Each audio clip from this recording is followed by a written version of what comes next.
Hey guys, we are back for more Paranormal Believers Season 1 Episode 7. But before we get into it, Believers only has 8 episodes in the season. So I took some time to try to watch some other paranormal shows that I may want to cover. And let me just tell you, oh my gosh, I was flipping through the channels and I came across this show called My Haunted Story or My Horror Story. I can't remember. And I ended up falling on Season 1, Episode 2. And let me just tell you, no thank you. No thank you. Listen, that one episode kept me up 2 nights.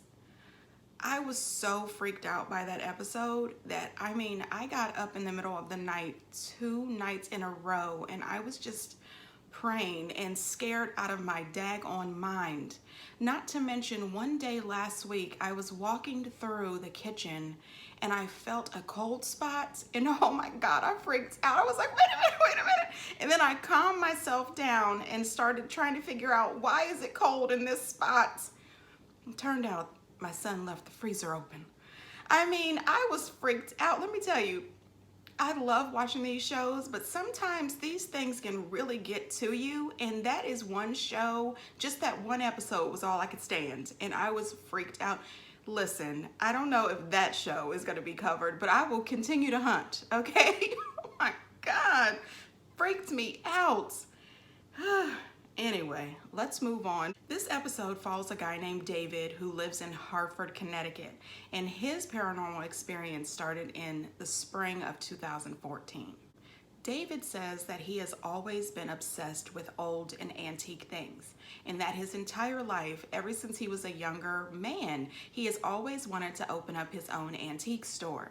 So when he turned 47, he ended up partnering up with one of his friends and they established their own antique store, which they were both extremely excited about. David and his friend Bree opened their store for the very first time on April 24th, 2014. And it was a great success. He said the first thing that was weird was one of his beautiful antique samurai swords that he had on the wall actually flew off the wall and almost hit one of his customers. And he thought, this is really odd, because he knows that that sword was secure, but I wouldn't have bought one thing. Well, first of all, you know I wouldn't have bought anything because I would have never been at the antique store. Now see, listen, my mom is one of those people. She loves an antique store. She loves a thrift store. She loves a yard sale. Me, no ma'am. Listen, I will go to the thrift store with her on the weekends because it makes her happy. She enjoys spending time with her daughter as we go through all of these rows and rows and rows of clothes. I personally end up talking to her about my whole life, and that's why I'm enjoying it, you know. But I'm not fond of antiques, yard sales, and stuff from the thrift store, because some of that stuff could hold stuff. It could carry something. You know what I mean? I don't want to bring it to the house. I'm scared enough as it is. Anyway, David said that his partner Bree was really angry with him because she believed it was his fault that the sword was not secured properly and almost hurt one of their customers, which could have closed them. It could have been, grand opening, grand closing. And he said that he was sure that it wasn't his fault, so he was concerned. They apologized to the customer and he filed an insurance claim because the sword was damaged a little. 2 days later, he said that he brought his daughter into the shop and she was playing in the back storeroom type of area. He said that she liked playing back there because it was like finding treasure, which you can understand that. As a kid, when you find new things, it's exciting. Well, while she's back there having a good old time, no ma'am, no sir, not my daughter. Come on out here, hun. She can stay home with mama. No, absolutely not. She'll never be back at the antique store. David says that he checked the entire room, didn't see anything, and he felt that it had to have just been her imagination, because he didn't believe in ghosts or spirits or anything like that, and he couldn't see anything. So of course he thought she was just having an active imagination and overreacting a little bit. He said that when he started thinking about it, he thought, well, the sword flew off the wall. My daughter is back in the storeroom playing, having a good time, and then all of a sudden she's scared out of her mind. So he decides that something is going on there. So he's going to talk to his partner, Bree, about it. He said that she had no tolerance or patience for that conversation at all. And she told him that, you know, we're going to lose our business if we keep having these type of antics. So he gets a little frazzled because he's thinking, oh my gosh, I don't want to piss my partner off, and I don't want to lose our business, and I don't want her to think that I'm crazy, but is it really something happening here? The following week, Bree goes out of town on business. She's actually going to seek out some items to buy for the store, and David is left there to run the shop alone. David is uneasy and worried about being in the shop by himself for a few days. However, when he gets to the shop, he's already startled a little. A very expensive vintage rocking horse had fallen off of the shelf, and when he got there, it was just laying in the middle of the floor, broken. So of course, he couldn't understand how was it possible that this rocking horse fell off this shelf. There was nothing around it that could have knocked it down, and it was very secure on the shelf where it was. So he decides to look at the security. Nothing around the horse budged, and it just started rocking on its own, momentum, and it just jumped. Now, look, that there's a little crazy, a little much, but I would have said, you know, maybe a strong wind. You know, maybe the air conditioner kicked on and it was just powerful and blew the thing off the shelf. You know, just because I don't want to be scared and I don't want to lose this business, right? So he said that he was a little nervous. So he decided maybe he will go ahead and check the footage from when his daughter was scared. Daughter. Honey. Okay. Grand opening, grand closing, okay? Or at least grand closed until Bree can get back. Bree, can you buy me out? Okay? Can you buy me out? No, ma'am. What is happening here? David said that he was extremely scared. He was frightened out of his mind, but he said he had to make this business work, so he was just gonna remain calm. So he sits there, you know, as the day is going, trying to get that off his mind, trying to remain calm. He said he just kept chugging on, doing his paperwork, putting in an insurance claim for this broken antique horse, you know, and then all of a sudden a customer comes in. He says the next thing you know, something came over him and he started to feel extremely sick, nervous, he's getting sicker, and something inside him tells this customer to move.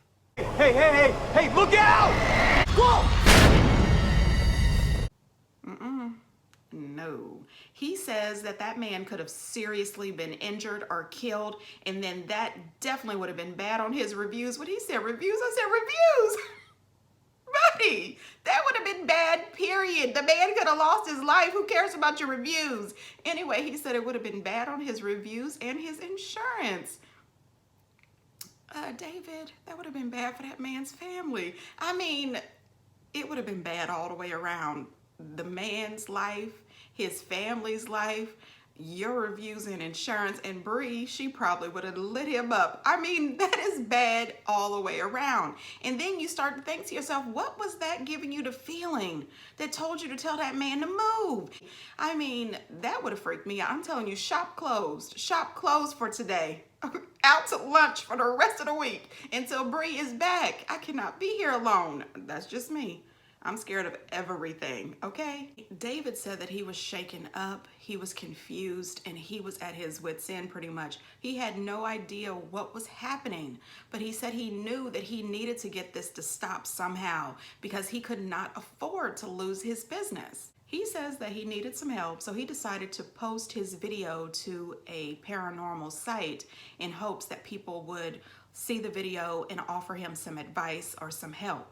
He said that he ended up being bombarded by a bunch of jerks telling him that this video was so fake.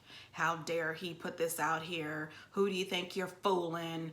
You know, people were really, yeah, well, people were just people, you know. People love to get down in the comments and be as rude as possible. And it's like, come on now, the world is a mess as it is. Don't get down in the comments being rude.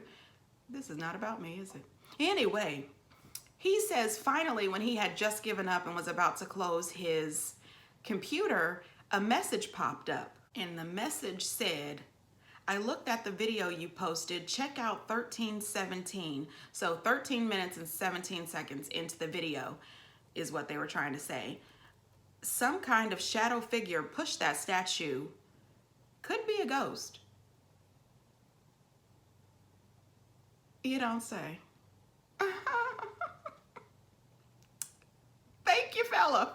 Thank you for the message. That's what I was thinking. And yep, we closed until Bree gets back.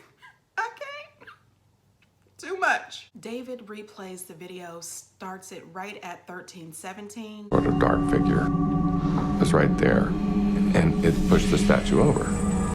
He said that he never would have believed it, but there it was, right there on the tape. He goes home for the night, and the next morning he comes in. He's still by himself. Bree is still out on her business trip, and a new customer comes in, and she told him that the shop had been vacant for years, but that it was an antique store before. She told him that the former owner of the antique shop had financial problems, financial issues, and needed to close the store, and that the man actually hung himself in that back storage room. No. The realtor people didn't tell us. They didn't think that was pertinent information. Oh my gosh, when we were renting out this space, nobody once said, hey, by the way, did you know this used to be an antique store previously? The man killed himself.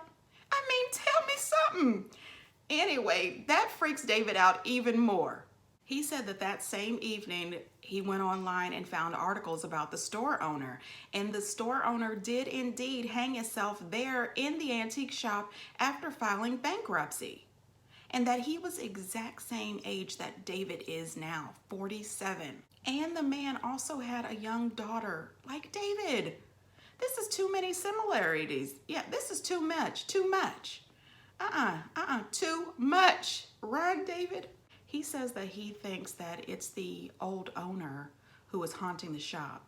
He said, of course, he can't prove that, but he started to think about the similarities and everything, and he believed that the old owner wanted him to succumb to the same fate. He said that he had to figure out a way to save his business. He could not lose this business. He says it wasn't too long before things came to a head. He thought that he saw something, so he went to investigate it in the back storeroom. He says when he gets back there, all of a sudden he gets sick again. He becomes ill. He is overcome by this sickness. And then out of nowhere, he sees... I was staring at the cabinet. I don't think so. Okay. He says that he was lucky that he got the entire thing on tape. And then when Bree came back, he shared it with her because this is evidence. This woman who was not having any time for it, no patience for it, you're going to listen to it today, okay? He's been through hell, ma'am. He said that she finally believed him, and they decided to post the video online to see if they could get some help. He said they received a whole lot of attention from that video, and people started flocking to the store. Flocking to the store to buy stuff. I said, oh, the paranormal crowd. They came out to check out the store and buy some products at the same time. That'll keep your business going, David. That had to be good, right? He says that their business has been open for 5 years now and that they get a steady crowd of customers. He says occasionally they still notice items moving around.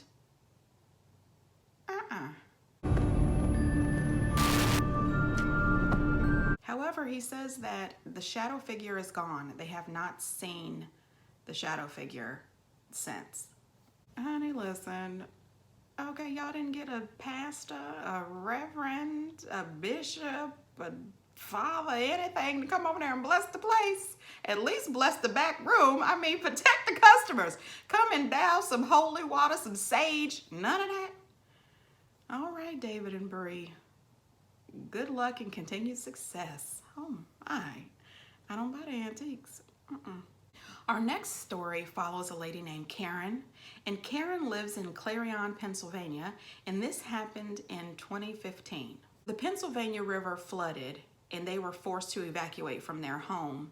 And she said a few weeks later they came back to their home only to find out that their basement had completely been flooded. And she said everything was soggy, it was disgusting, and they had to rip out pretty much their entire basement and, start repairing the damage. She says that 5 days later, she is starting to hear strange noises, strange sounds coming from her attic. And she thought, wow, is my daughter up in the attic playing around? Which first I would wonder, what kind of attic is it? Because the one that I have here in my house, nobody's going up there. Nobody's going up there. Anyway, has anybody seen that Geico commercial where the guy just bought the house and he goes up in the attic and he's like, and he leaves? Listen, that is me. And that was so funny. I'm going to put a link to that commercial in the comments. I'm just saying. Okay, sorry. This lady says that the noise up in her attic was so loud, she thought that her ceiling was going to cave in. And she was sure that that was her daughter up there playing around or jump roping or something. And then out of nowhere, here walks her daughter. And what? Listen, honey, I personally would have investigated. What is that noise up there in the attic? If it sounds like somebody is jumping rope, banging and jumping and clanging up there in the attic, listen, something is not right. First of all, I would have ran. I might have called the cops. Like, listen, somebody is in my attic. Something, call animal control. Maybe it's a whole family of squirrels or raccoons. Something. No, she didn't do anything. She just went on about her business. What? Not that kind of noise. She says that she figured it's an old house, so it's going to have its creaks and stuff.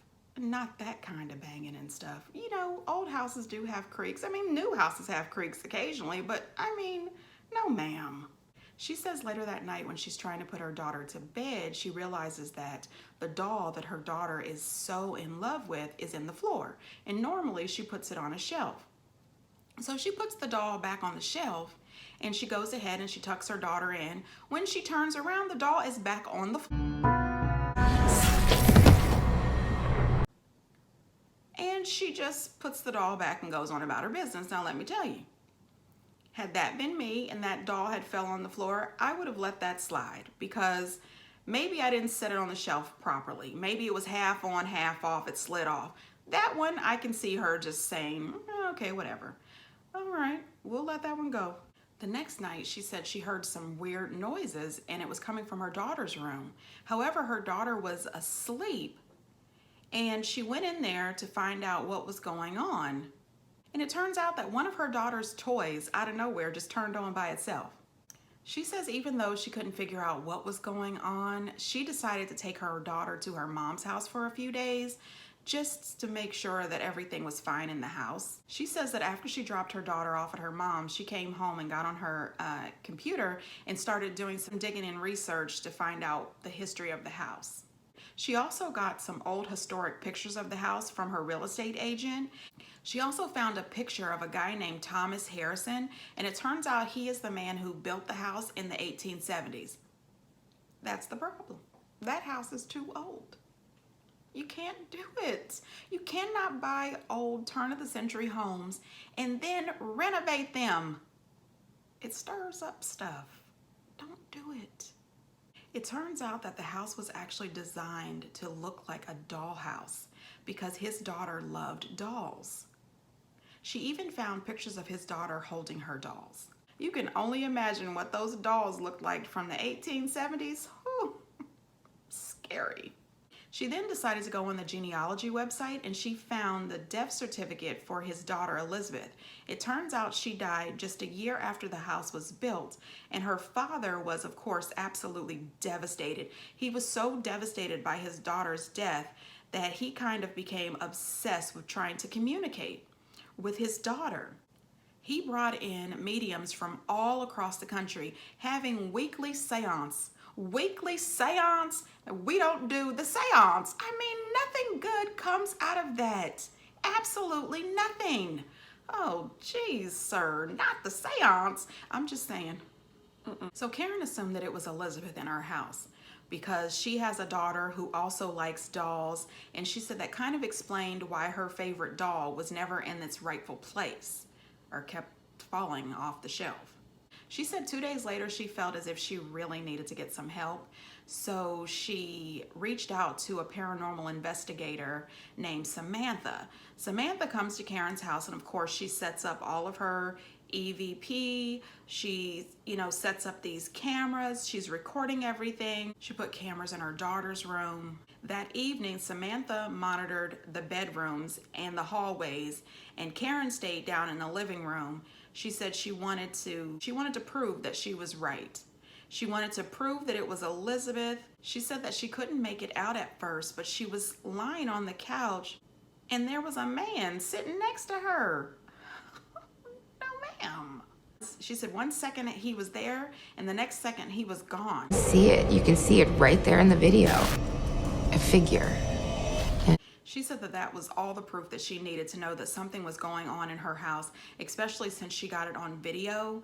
And she also said that, Samantha told her, in her professional opinion, she thought it was actually two spirits in her house. She thinks that one is Elizabeth and the other one is a male spirit that is mean. And she thinks that maybe it was Elizabeth's father.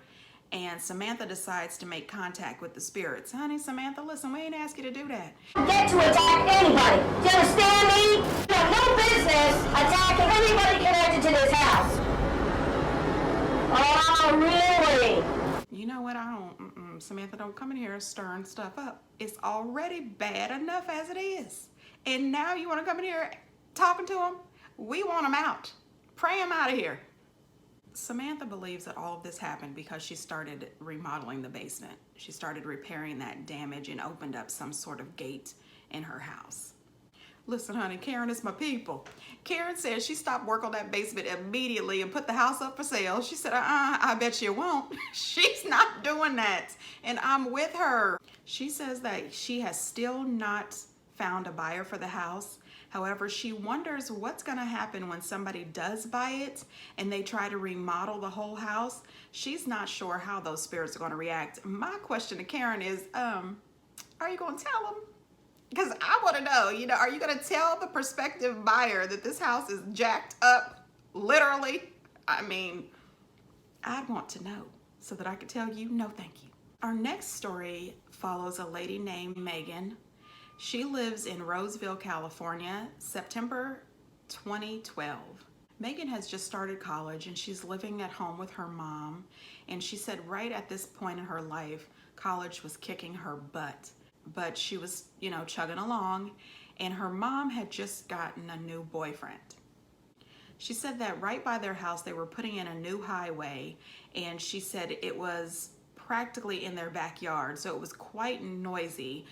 She's trying to study, she said, but she had to just get through it. She said it was noisy, dusty, and there was tons of people around because they were protesting the construction of this new highway. She said at that time, the only good and stable thing in her life was her dog, Coco, and she said Coco was always there to comfort her and make her feel better in her times of stress. Megan says a couple of months after her mom started dating her new boyfriend, Dustin, her mom invited him to move in with her. Not just him and his daughter. Megan said that she did not like having new people in the house. It was just not something that she was excited about. However, his daughter Lauren did come to live with them. She said that Lauren was a little awkward and she thought it was weird that Lauren had become obsessed with her dog. She said that Lauren wanted to be with her dog Coco all the time, and she of course wanted to be with her dog Coco as well, so that wasn't sitting well with Megan at all. I don't understand why they couldn't share Coco. I'm just saying. I'm sure Coco would appreciate all the love. She said about a week after Dustin and Lauren moved in, she went in the kitchen for a late night snack and her entire kitchen was destroyed. She said things were lined up in rows and in circles, and she said she thought, what kind of crazy person has my mom moved in here? She pretty much came to the conclusion that it had to be Lauren, and she was really upset with Lauren and she blamed her for it. She was really angry too because there was chocolate candy bars circling the floor, and she thought, what if Coco ate this chocolate? She was extremely ticked. So she took a whole bunch of pictures because she said the next morning she was going to show her mom because she wanted her mom to do something about Lauren. She says that her mom told her that her and Lauren should work this out on their own. Personally, as a mom, I don't think that that would have been my response.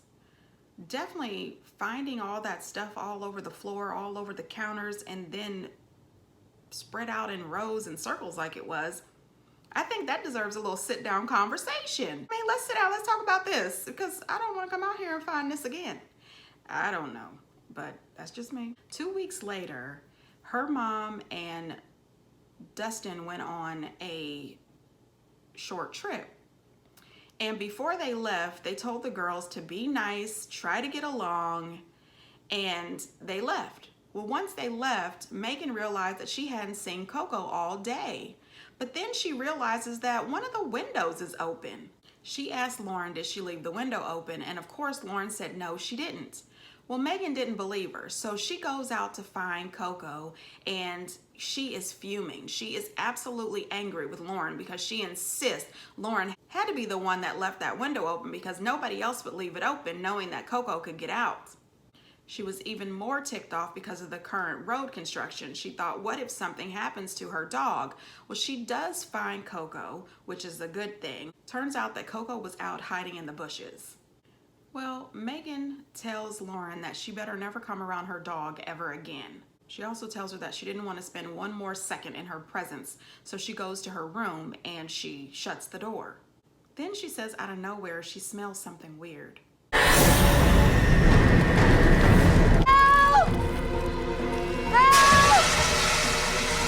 She automatically assumes that Lauren is trying to kill her. Megan has a very active imagination, and I can understand her thinking that this child, something's wrong with her, but as I was watching, I was thinking, Megan, give Lauren a break. You know, sit down and have a conversation with this young lady. You can't just blame every single action that happens in this house on this little girl. It was weird.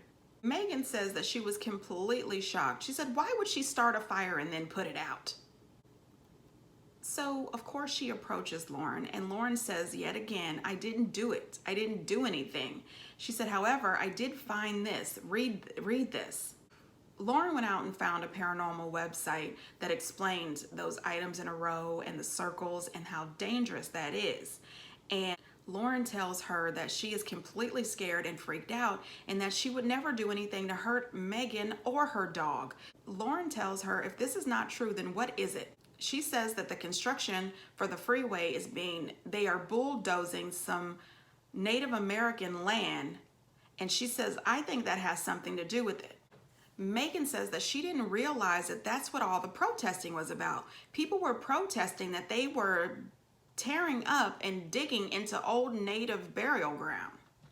Then Lauren tells her, you have to trust me. I am not doing any of this.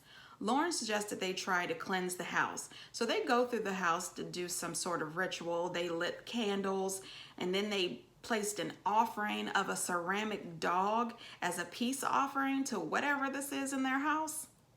I don't condone any of that. I do not. Don't do the rituals. You people are not prepared for this. You are not experienced. Megan! She said that they ran into her room with Coco and they locked the door. Coco was hiding under the bed.